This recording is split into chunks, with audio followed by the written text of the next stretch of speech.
Guinée wala xew feneen kenn ñaanu ko mais mën na xew daanaka ci dëkk Afrique mën na xew sax Sénégal. loolu moo tax président Macky Sall am une très lourde responsabilité. donc lii xew ci dëkk yëpp ak li xew tey Mali war na doon déclic pour président yi surtout pour Macky Sall. mais ne serait-ce que pour sa propre sécurité. tey kenn warul gën a conscient Macky Sall. et kenn gënu ko jekk ci jëloon leadership bi ci CEDEAO. mais loolu balaa ngay jël leadership bi. il faut yow sa dëkk si boppam nga am fa consensus. ak nga am fa taxawaay boo xam ne dina la jox gëdd boo xam ne tey. tey nit ñi CEDEAO ñu bëri à part Sénégal ak Nigéria. Nigéria ay anglophone lañ. mais moyens yi ñoom ñoo ñu ko ëpp. parce que c'est une puissance économique. Sénégal rek tey ak Nigéria ñoo fi am capacité projeter ay forces militaires ci benn pays wala daal di ñëw dimbali benn pays fay lakk. yeneen état yëpp seen armée dafa fragile. donc président Macky Sall am na une très très lourde responsabilité et yaakaar naa ne conscient na ci nit ñi am na fu ñu taxawaay bi ñuy xaar ci moom. boo xam ne ci trajectoire u état wu Sénégal c'est une lourde responsabilité junj doy na borom xel. war naa xoolaat bu baax a baax taxawaayam ci Sénégal. pour mun a projeté wu ci sous-région. mais bu ñu delluwaatee actuellement ci li nga xamante ni moo xew Mali pendant ce temps-là fan la MINUSMA nekk par exemple ak Barkhane ak ñoom seen. mais c'est une très bonne question xam nga sànq maa ngi doon xaw a ba damay dégg benn souvent ñuy wax benn affaire naan français yi nañ génn Mali. nañ ñu bàyyi nañ leen bàyyi seen dëkk et cetera. discours boobu un peu c'est un discours populiste un peu facile c'est vrai après 60 ans après les indépendances nit ñi di continuer di gis ay bases militaires françaises français yi mel ni ñoom ñoo yore suñu sécurité loolu neexul ci xol mais pour le cas malien su fa français yi nekkul woon en 2013 nërmelu bu gën a ñaaw nit ñi dañ naan France dafa nekk parce que dans le nord du Mali dañu bëgg a exploiter ay or ak ay affaires yooyu loolu même su dee am na du léegi France mission bu ñuy def Barkhane bi ça leur coûte des millions d'euros par jour ba nga xam ne presque dañoo am tension budgétaire pour mun yokk seeni troupes. France pour mu def yenn riposte yi wala def attaque contre djihadistes yi il faut ñu bootu ci ginnaaw américains yi. ñoo leen di abal ay drone Reaper pour ñu mun dem attaquer. donc France ci boppam attanutul moom kese engagement militaire am Mali lu ko fa téye doy na ko sëkk ak barke ñàkk pexe moo leen fa téye. mais talaguñu naan dañuy exploiter oru Mali ak ay dañuy jël alalu Mali. xëy na dinañ ko def dans le futur xëy na mun nañu wax ne dañu amoon sympathie pour ay rebelle rek mais coono la ñu gën a jëlee Mali pour le moment que naan dañuy exploiter askanu Mali. donc soo xoolee seen taxawaay ñu bàyyi coup d'état bi jàll ñoom jëmuñu ci dugg parce que dañoo jaaxle. parce que tey su doon français yi dañoo dem ne dañuy stopper coup d'état bi. kon tamit dina di ëpp buum dañuy koj waa kat yi vu la contestation tamit dina leen ëpp buum. parce que loolu day nekk ingérence directe dans les affaires internes d'un État. ñoom condamné lañ mën ak xool ba pare xam nañ ne IBK mënatul yore réew mi.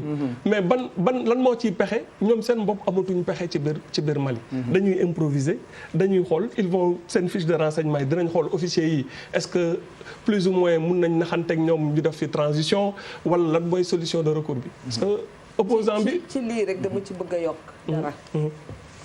tey dama analyser attitude France de différentes manières. ma xool bi affaire yi commencé ndax dëgg la wala du dëgg. ma gisuñu ko ñu wax ko RFI. waxuñu ko France 24. c'est-à-dire daal France adduwu ci benn yoon. ñu xoolaat aussi bu ñu joxee identité nit ñi. par exemple Diaw la wala colonel Sadio Camara. ñu ne ma nga jóge Russie fan yi insister beaucoup ci loolu. ñu gis aussi xamuñu quelle est l'attitude de certains grands pays anglophones de la sous-région par rapport ak li am.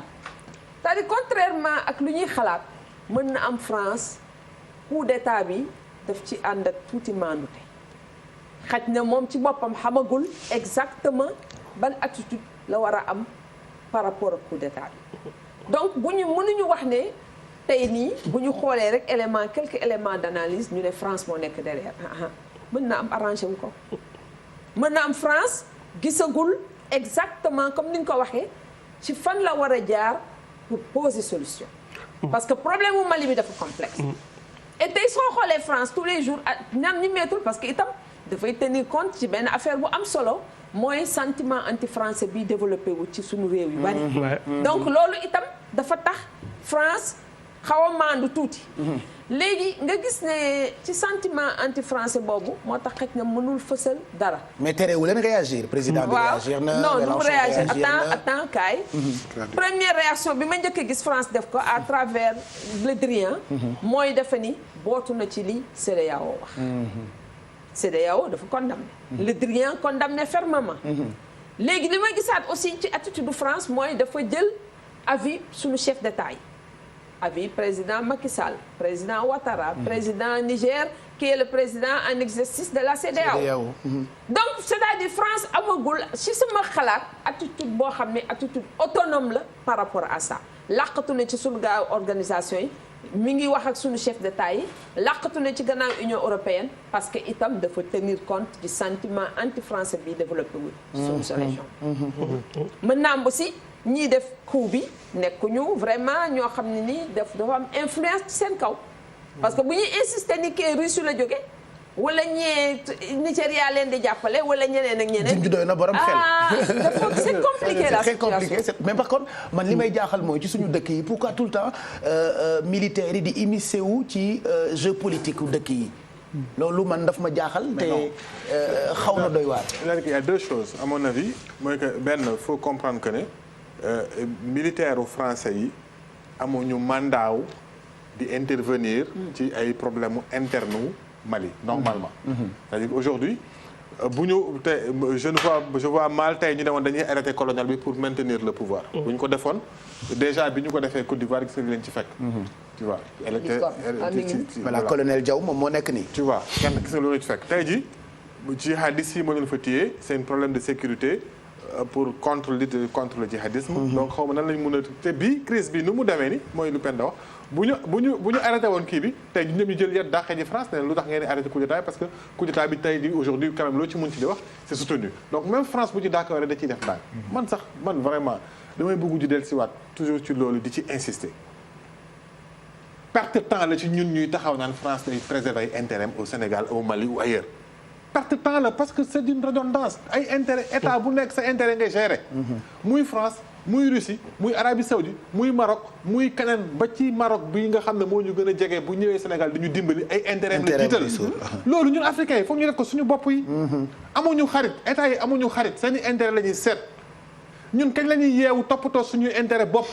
nañ bu ñu nekkoon jël suñu énergie di ko réfléchir ci comment on peut se déployer comment on peut se mettre ensemble comment on peut mutualiser comment la ñuy yee suñu bopp ba nga xam ne ku fi ñëw suñu intérêt ay intérêt fekk suñuy intérêt gën a taxaw gën a dëgër moo ëpp njëriñ fuuf ñu nekk di épiloguer état bi ñëw na fi daf ñuy jël ay intérêt lay sa tàmm. bu ñu ñàkkee fayda ñun africains yi ba ku jug ñi nga xam ne nootoon nañu daaw ak daaw jee continuer duñu noot nañ xoolaat suñu bopp.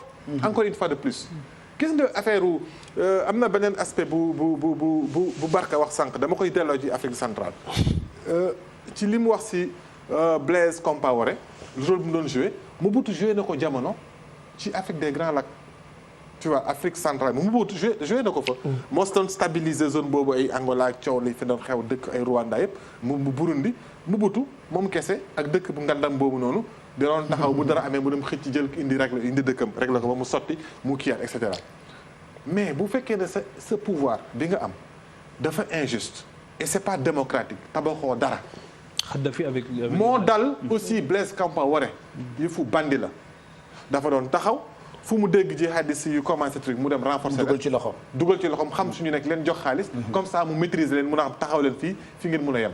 lii ngeen mën a def bu ñu sàcc bu ñu amee alal ñëw mu setal ko. c'est compliqué mu blanchir yaa ngi dégg. c'est très compliqué loolu du wëy parce que nga jël réew lëmb armée lëmb réew nu mu toll benn militaire amu fa pouvoir bu dul sa RSP bi nga xam ne mooy gérer sa garde yow kenn. sa RSP boobu noonu moom mooy dem aussi di gérer waale aussi li xew Afrique.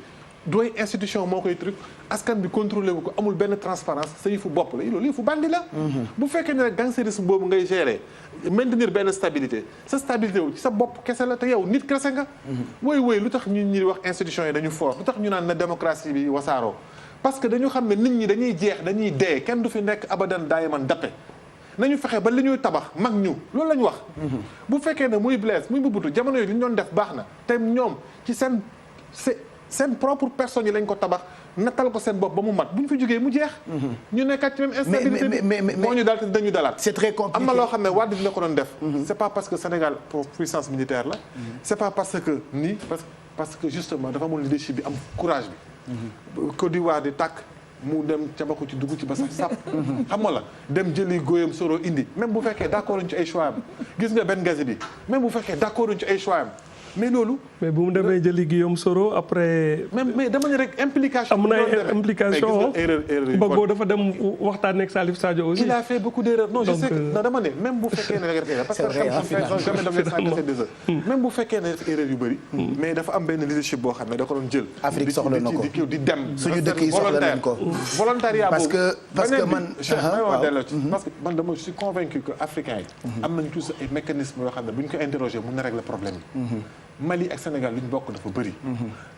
comme Soudan bi xam nga mosoon nañu ko fi évoqué. am na ay conflits religieux yoo xam ne koo demee ay Médina Baye dañuy am ay ramifications ba biir Mali.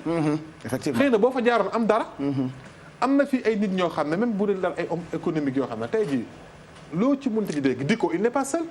Diko dafa am ay opérateurs économiques yoo xam ne aussi mi ngi liggéey ak ñoom te ñooñu am nañu ay partenaires fii. pour man loolu mooy renseignement réew loolu mooy influence su réew. c'est pas rek. toog Sénégal moo waroon a xool lu ci intérêt am fa lay daanelee. et intérêt Sénégal nag c'est pas de taxaw di xaar naan France ak fa wala Russie ak fa.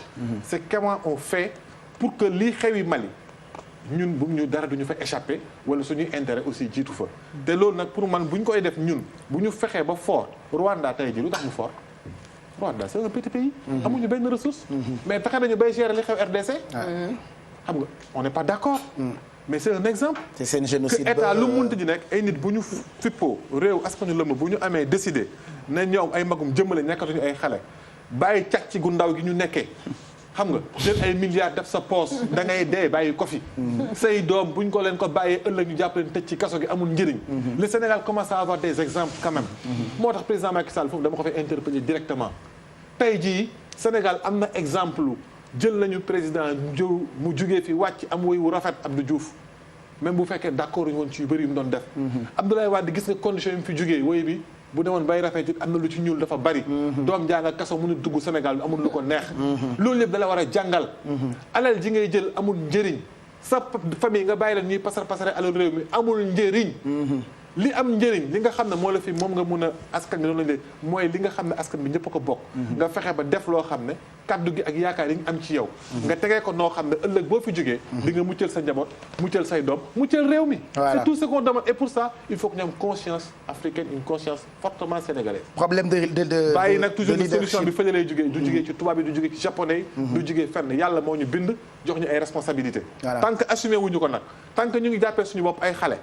nanguñu mérite lu fi nit def ñu foog ne butéel bee baax. problème mu Sénégal yi sax ak Afrique boo koy wax ñoo jeex. voilà problème yi dafa bëri te bëri ay zone d'ombre. Je rappelle encore que Déclic dafay revenir ñu ngi revenir depuis sànq largement sur ce qui s'est passé ou sur ce qui se passe actuellement au Mali parce que ba léegi déggaguñu ñi nga xam ne ni ñoo teg loxo président bi ak premier ministre bi li ñuy ragal kay mooy peut-être recrudescence su violence yi te loolee du baax ci askan wi gis ngeen bi mujj am na ay nit yu bëri yoo xamante ni jot nañu faatu loolee doon lu xaw a doy waar et pourtant démb conseil de défense bu armée bi jot nañu daje ba pare yeewu tey coup d'état am fa loolu waaw mu mel ni rek mbir mi bizarrul parce que parce que conseil de défense bu armée dajaloo démb jël ay décision armée bi xëy mer fippu waaw parce que armée bi dafa am ay armée ci biir armée bi dafa am ay généraux ay bànqaas ak ay problèmes yoo xam ne dafa lalu ci suuf bu baax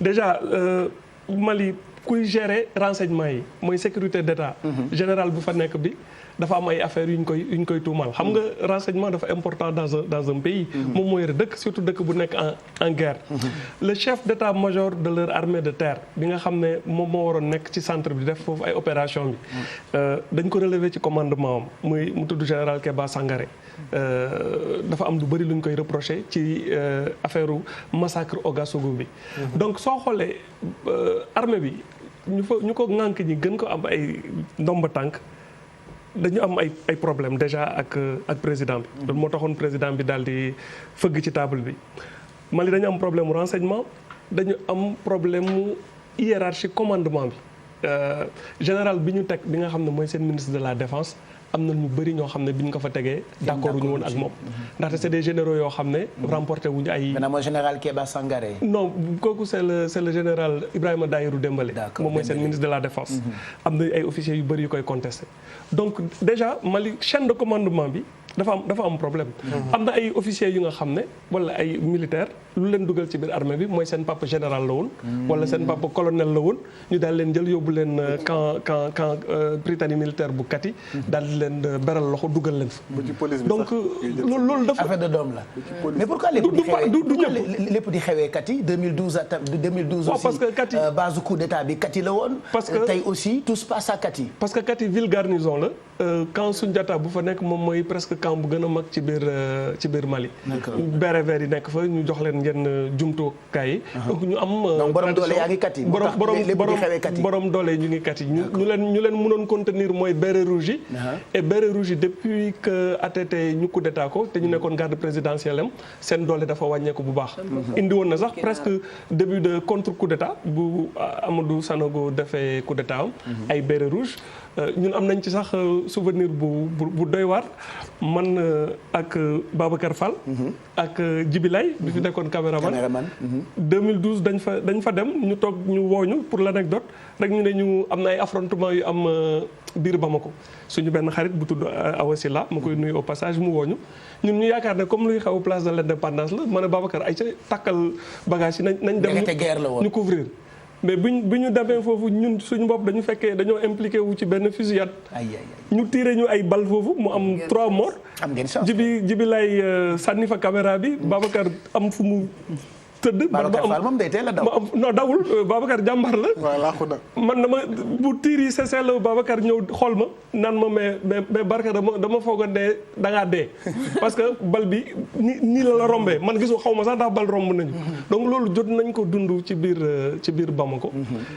moo tax te loolu ci ay affrontement entre ay bérets verts ay bérets rouges c'est-à-dire pour juste rek anecdote bi comme yàlla dimbali nañu ñu tey ñu mucc ba toog fii di ko nettali pour te dire que problème bi dafa sérieux te jeexagul ñiy toog ne ngànk nañ nguur gi est-ce que armée bi yëpp dina ànd ak ñoom pendant combien de temps yan règlement de compte moo ci war a mën a am après est-ce que dinañ ko mën jàllale mu nekk daal loo xam ne man militaires yi par essence je me méfie des coups d'état généralement saafara bu yées jàngoro lay indi ci yu ci ëpp soo compté 10 coups d'état 9 yi échec total lay doon